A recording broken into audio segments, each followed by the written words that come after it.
Hello, today I want to talk to you about preparing a damp pack. I'm at the proofing stage with this print, and in fact if you watched my previous films you'll already have seen one of my proofs. So now that I'm getting to this stage I want to share with you how I get the paper damp for printing. Now you need damp paper for printing Japanese woodblock because it's a wet process, and if you have dry paper, if you imagine you would have a damp block to print, and the first time you pop it down on the damp block it would print fine, and then the printing paper would go all wavy and you would have trouble laying it flat on the next block to go on printing your picture. So keeping the paper damp is very important, and I just want to show you in this film how to prepare the damp pack, and I will go on in later films to explain how to damp the printing paper and so forth. So to make a damp pack, what I've got here, I'm going to show you how to do it with newspaper, and I'm going to show you how to do it with blotting paper. And you need plastic to go around the outside of the damp pack to keep everything damp. I'm using polythene here that comes, the mount board that we buy for framing comes wrapped in this, so it has a second life as a folder for my damp pack. If you haven't got access to polythene like that, then shower curtains. This is I think it cost £1. It's a very cheap shower curtain from a supermarket. That works really, really well. I wouldn't go with bin bags. They're a bit flimsy. You need something a little bit more solid than that. So let's just put that out of the way. So if I start with newspaper, this works for smaller prints. Unfortunately in the UK they've stopped making broadsheet newspapers, everything's become tabloid size, which is a real shame, but you know, great for printing prints this sort of size. You need newspaper that's old. It needs to be, I would give it at least a week for the ink to sort of settle, preferably longer. This one is from 2018, so this has had a good rest. And as far as how much you need, it really depends on how many prints that you're doing. I would say I would allow at least 12 sheets. So I'm counting each page. So I would say 12 sheets. If you have plenty of newspaper, the pack won't dry out on you. So err on the generous side when you're deciding how much newspaper to use. And what I'm going to do is I'm going to open up my damp pack and put it in. Now I've got plenty of plastic here because when I'm going to go off and have a coffee or whatever, it means I can keep the pack damp simply by tucking in the edges. So nice allowance of plastic around it. And I also need some water and a brush. Now I have a tray here. This is a cat litter tray, and I promise you it hasn't been christened. And they're really useful for damping paper, these trays, so I use that. And when it comes to a brush for damping, I've got a couple here. Now in Japan they have beautiful water brushes and they are really lovely things, but I haven't got that. So what I've got is basically a couple of decorating brushes. This is just like a standard emulsion brush, and this is for wallpapering. And I bought this one recently, and actually it's brilliant. I really like this, so I'm going to go with my wallpapering brush. It's nice, it's horsehair, and it's rather fancy, and it was a treat. But it doesn't have to be animal hair. You could use a synthetic brush for this. It's not a problem. So what I'm going to do is I'm going to go to the back of my pack, and I'm going to count off 3 sheets of newspaper, and I'm going to get my brush and just dip it in the water. And as though I was going to put wallpaper paste on, I'm just going to brush some water across that.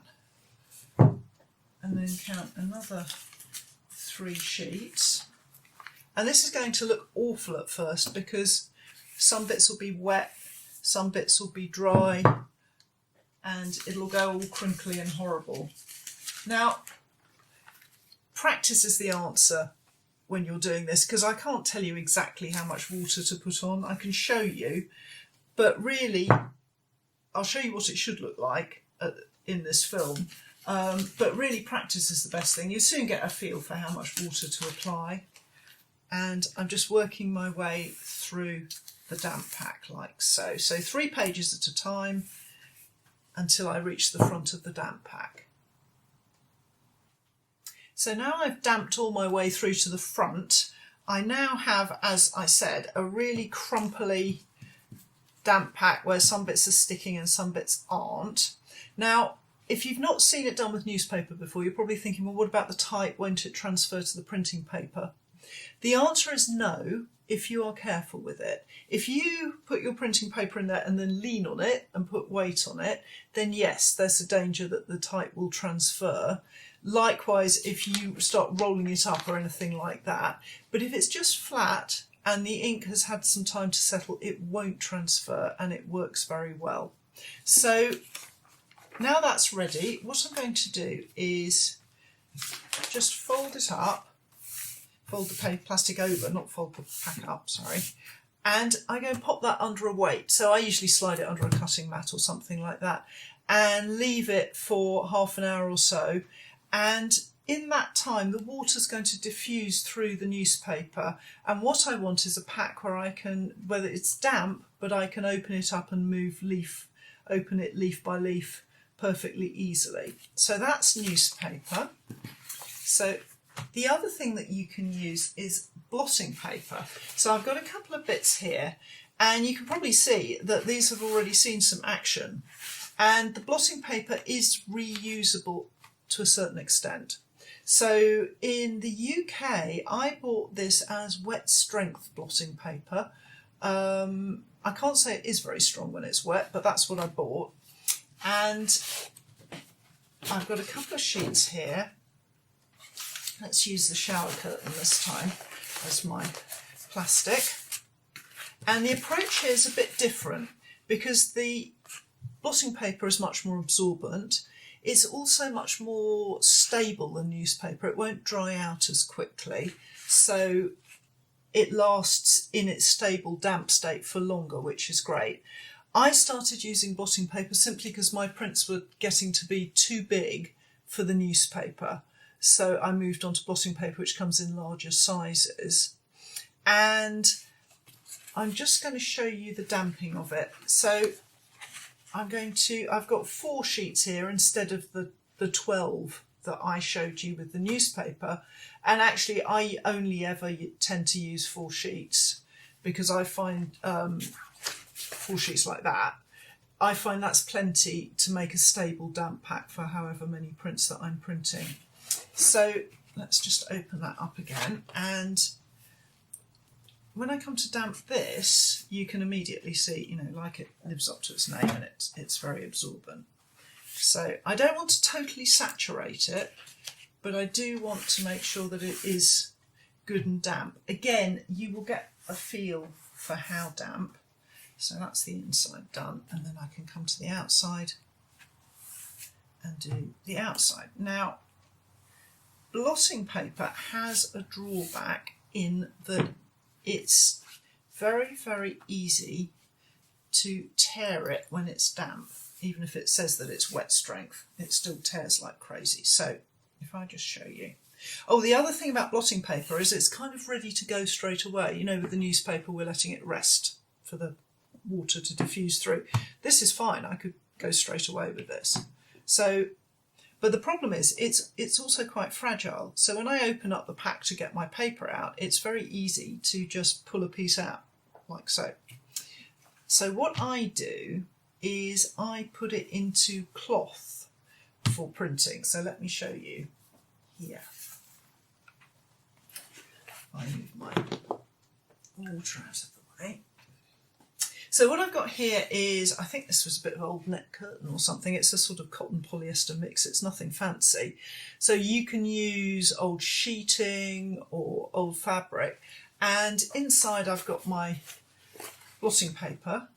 And then wrapped around it I've got this fabric, and I just tack it into place. Now, in my teaching experience, if people do sewing, they think, oh, that's great, how easy.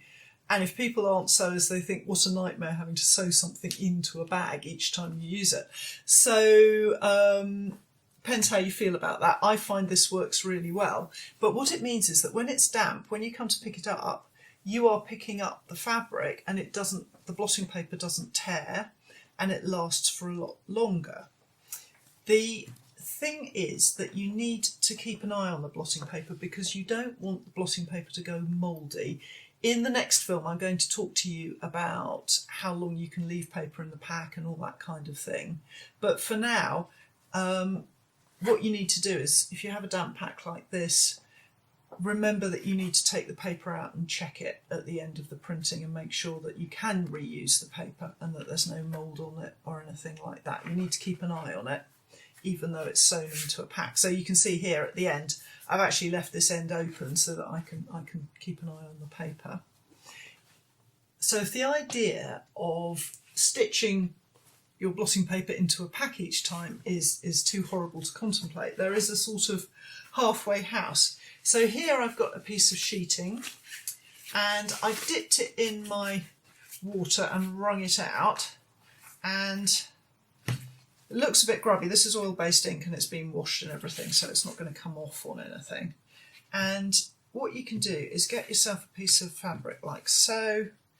You've got your damp blotting paper here, fold the fabric over, and then when you pick up, you're going to pick up with the fabric. The only thing about this, I would say, that is a problem is that after a while, the blotting paper starts to bobble a bit, and you can get little fragments of blotting paper starting to come off onto the print. And this method, if the blotting paper bobbles, then it's all bobbling inside the fabric and it won't transfer to the print. So that's another advantage for doing the sewing. So that's the damp pack made up. And if we have a look at the newspaper one now, it's been sitting for a while, I just want to show you how that should look. So some time has passed and here is my newspaper damp pack. It's had a little time to settle, and what I've got now is a much less crinkly, nice pack of paper, and you can see how that water has now diffused through, and I can still open it sheet by sheet if I'm careful with it, and they're not sticking together and they're working really well. So in the next film, I want to show you how to work with this damp pack and talk to you about how long you can leave it, how you manage it, things that can go wrong, stuff like that. So I hope you'll join me for the next film, and thank you very much for watching this one.